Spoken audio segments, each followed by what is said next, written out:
Bonjour, nous nous retrouvons encore afin de passer du temps pour découvrir à travers la parole les promesses, mais surtout les prouesses de Dieu à l'endroit de celles et ceux qui le cherchent et qui désirent le suivre pas à pas. Aujourd'hui, nous verrons le premier jour. Juste avant, prions.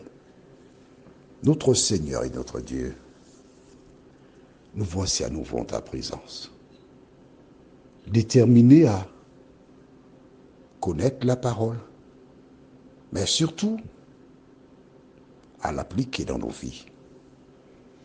Que le Saint-Esprit nous accompagne et que nous puissions jour après jour te louer, nous t'en prions. Au nom de Jésus et pour ta gloire éternelle. Amen. Rappelle-toi, il y a 3 jours, nous avons vu quelque chose d'intéressant. Tu te rappelles? Non? Allez, fais un petit effort. Allez. Utilise la mémoire. Tu te rappelles du titre? C'était de les personnes handicapées, on les avait placées où? Tu te rappelles? Sur les places publiques. Pourquoi? Pour que celles qui touchaient le bord du vêtement de Jésus soient, et ces personnes étaient guéries. Tu te rappelles maintenant? Bien.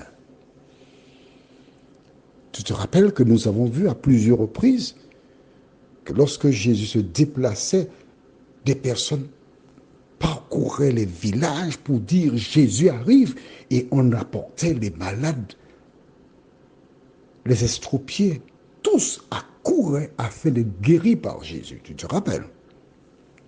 Tu te rappelles aussi que nous avons vu qu'il y a eu 5000 hommes grâce à 5 pains et 3 poissons, sans compter les femmes. Ces personnes furent nourries. Tu te rappelles de tout cela? En sens que Jésus était devenu une célébrité. Il est important que je t'explique les circonstances pour que tu comprennes. Les enfants d'Israël, toutes les fois qu'ils commettaient des péchés, que se passait-il? Dieu les châtiait. Dieu permettait que des nations viennent pour leur donner pan. Et c'est ainsi qu'ils furent esclaves en Égypte. Dieu a suscité un homme, Moïse, pour les délivrer. Ensuite, ils lâchèrent la main de Dieu, des nations dominèrent sur eux, et chaque fois, Dieu suscitait ce qu'on appelle un libérateur. Et alors, plus tard, dans le livre d'Ésaïe et d'autres prophètes Michée, entre autres, on annonça qu'un libérateur viendra pour sauver Israël. Mais attention, là maintenant, ce sont les Romains qui dominent sur eux. Et comme les Romains sont là, c'est difficile pour eux. Ils attendent toujours le libérateur, celui qui viendra les délivrer des Romains. Que se passe-t-il? Tout simplement qu'il existe l'un des disciples qui s'appelle Judas. C'est lui le trésorier, le comptable. C'est lui qui connaît, celui qui sait. Et il observe et réalise que, oh, Jésus, il fait des miracles. Jésus ressuscite les morts. Jésus guérit les malades. Jésus fait plein de choses. Alors il dit, Judas, bon, il y a une seule chose que je peux faire là maintenant, c'est tout simplement pousser Jésus pour qu'il soit le roi, le Messie, qu'il domine sur le peuple. Et nous serons notre roi. Nous serons délivrés des Romains.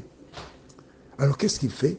Il décide tout simplement d'aller et de proposer aux sacrificateurs qui veulent justement gérer cette affaire de prendre le contrôle. Alors il propose de vendre Jésus 30 pièces. Que dit-il? Que pense-t-il? Il pense qu'en vendant Jésus, il va déjà récupérer l'argent.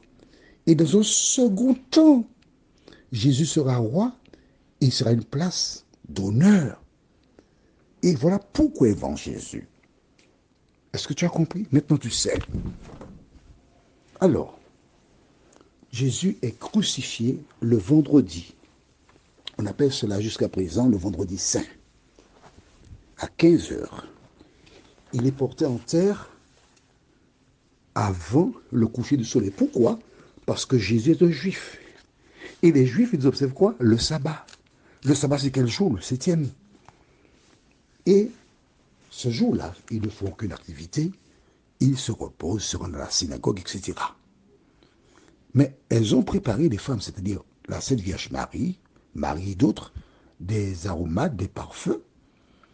Et le premier jour de la semaine, dit la Bible, c'est-à-dire, on va lire dans Luc 16, versets 1 et 2, ce qui suit. Luc 16, versets 1 et 2. Lorsque le sabbat fut passé, Marie de Magdala, Marie, mère de Jacques, et Salomé achetèrent des aromates afin d'aller embaumer Jésus. Ces personnes, elles ont peur. Pourquoi? Parce qu'elles ont perdu leur leader. Elles réalisent que c'est un humain. Il est mort. Il est ressuscité. Il est mort. Mais que ferons-nous maintenant? Ils n'ont pas d'espoir. Ils ne voient pas l'avenir. Tout est sombre pour eux. Parce que leur héros est dans la tombe. Maintenant, il faut l'embaumer. Il faut lui donner les derniers honneurs, les derniers hommages. Et ces personnes se rendent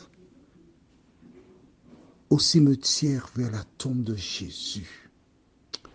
Oh là là! Alors comment cela se passe-t-il? Verset 2.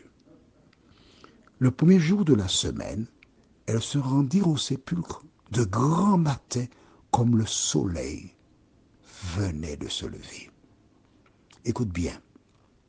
Pourquoi se rendent-elles au sépulcre de Jésus? Dans leur tête, Jésus est mort. Elles emmènent des aromates, des parfums pour embaumer Jésus. C'est comme toi. Tu passes par des situations difficiles et tu as un projet. Sauf que le projet que tu as, tu es certaine ou certain que c'est ce qu'il faut faire. Mais le problème, c'est quoi? C'est tout simple. Tout simplement que par rapport à cela, c'est pas possible. Ce sera négatif, tu penses? Non. Dieu a le positif pour toi. Elles ne savent pas ce qui les attend. Toi aussi. Tu fonces, tu ne sais pas ce que demain te réserve. Mais Dieu a un projet pour toi. Le projet se réalise en son temps, parce que c'est Dieu qui sait quand et comment faire les choses. Donc tu ne dois pas t'inquiéter pour l'avenir. Tu dois seulement faire confiance à l'Éternel des armées. Parce que sans lui, tu n'es rien. Que se passera-t-il? Tu connais déjà l'histoire, mais essaie de te mettre à la place de ces personnes qui se rendent au cimetière. Alors imagine, quel que soit le problème que tu rencontres, que Jésus a la solution pour toi. N'aie pas peur. Prions. Notre Seigneur et notre Dieu, nous te bénissons pour le bonheur de te connaître. Merci pour la parole qui nous fortifie. Merci pour la parole qui nous permet d'espérer et d'attendre pour l'avenir. Alors que tout s'écroule autour de nous, ces personnes qui se rendaient au cimetière tristes, malheureuses, elles ignoraient ce que l'avenir leur réservait. De même, nous aussi, aide-nous à vivre dans l'espérance. Au nom de Jésus pour ta gloire éternelle. Amen. Je te souhaite une bonne journée sur le regard de Dieu.